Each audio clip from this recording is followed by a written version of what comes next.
Hello everyone. Today we present our strategic education plan, revitalizing vocational education for China's industrial upgrading. We will outline how to align vocational education with industrial needs, drawing on policy, practice, and global insights. Let's start with the significance of vocational education reform. Over the past decade, China has elevated vocational education to an important position in central policy. The 2022 Vocational Education Law granted it equal legal status with general education, and the 2023 reforms mapped a three-stage roadmap: municipal pilots, provincial expansion, and national replication. In 2024, government investment reached 31.26 billion yuan, but severe challenges still exist. 58% of parents still view vocational education as a last resort. 46% of training equipment is over 5 years old, and only 56% of teachers are dual qualified. Why do we need to solve this problem? China's transformation towards intelligent and green industries requires new skills. Vocational education provides 90% of entry-level workers. But currently, training in AI, robotics, and green technology lags behind. In addition, vocational education offers upward mobility. Graduates who focus on technology earn 85% of their university peers. Improving vocational education promotes fairness and economic competitiveness. This plan aligns with national goals, including the 14th Five-Year Plan's focus on skilled talent and international frameworks. Now let's turn to our goals. Our overarching goal is to build a scalable municipal model by 2027, focusing on teacher development and industry alignment. We have set 4 key objectives. First, strengthen teacher competency. Train 2,100 teachers in 3 phases, raising the dual qualified ratio from 56% to 65%, with 19% of colleges embedding 6 months enterprise practice in promotion criteria. Second, modernize curricula. Develop 120 digitized modules with enterprises. Reach 75% digital course coverage, and launch a municipal cloud repository with open access by 2027. Third, enhance employability. Lift graduate job matching rates from 17% to 18%, and increase starting salaries by 15% by 2027. Fourth, ensure scalability. Keep per teacher training costs under 2,000 yuan via industry co-funding, and replicate the model in more than 3 provinces. These goals bridge policy and practice.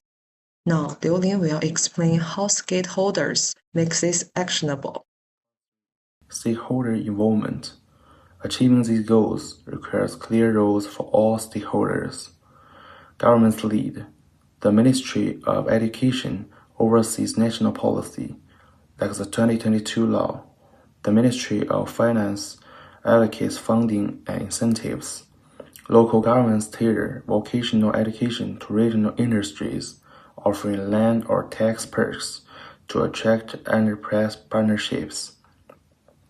Enterprises are critical. Industry leaders provide curriculum input, internships, and teacher immersion programs. SMEs, meanwhile, offer hands-on training in niche sectors. building talent pipelines for their needs. Educators drive delivery.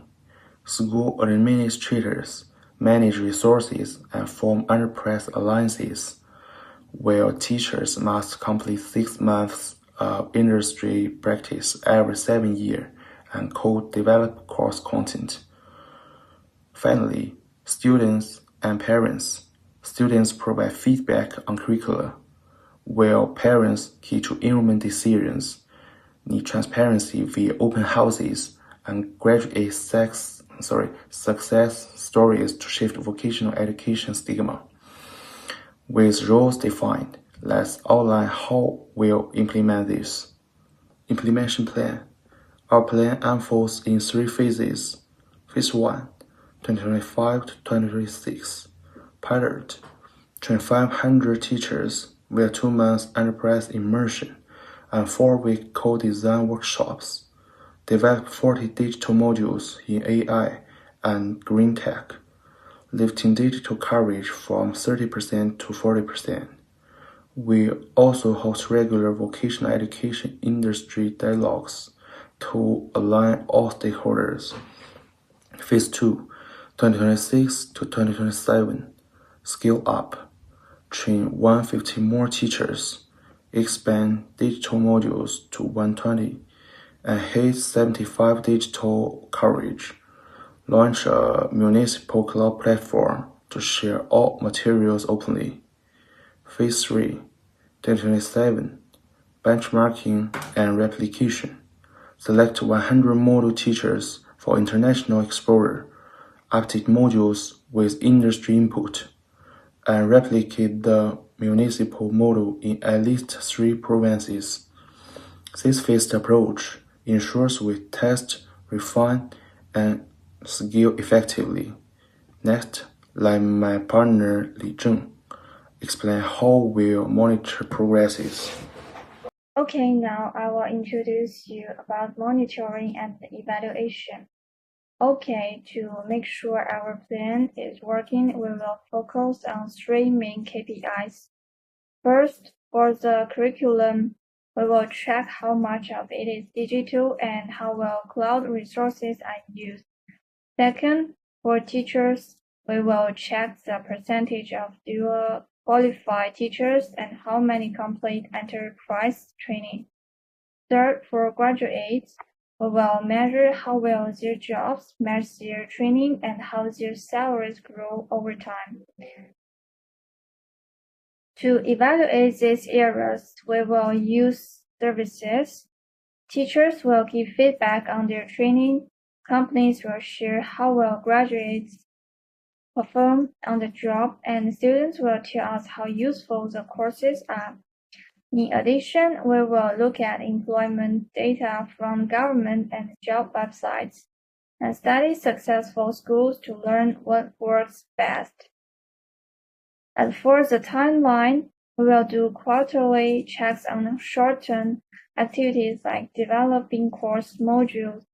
Full evaluations of all KPIs will be done yearly. Every 2 years, we will have a midterm review to adjust our plans if needed. And finally, after 3 years, we will review the overall impact of the program. So our group believes that with this strong tracking system in place, we can confidently move on to long-term strategies. Okay, next part is policy implications and recommendations.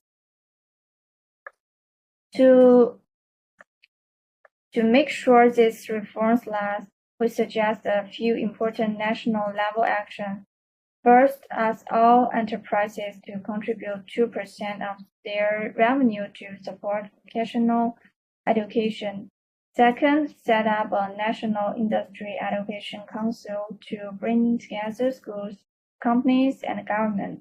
Third, make it mandatory for all vocational teachers to become dual qualified within 5 years with financial help for training. On the international side, we will build partnerships with schools in Germany and Singapore and align our vocational vocational standards with global benchmarks, and improve how our vocational certificates are recognized around the world. To make the funding sustainable, we will give tax breaks to companies and individuals who donate to vocational education, create a national fund supported by both government and enterprises, and issue funds to support the building of training centers and infrastructure. These steps not only support Made in China 2025, but also help us build a system that can be a model for the world. Okay, in conclusion, our plan combines smart places, practical steps, and global experience. With continued effort and cooperation, we can transform vocational education to support both industrial growth and educational fairness. So that's all. I hope you can understand well during this time. Thank you for your listening.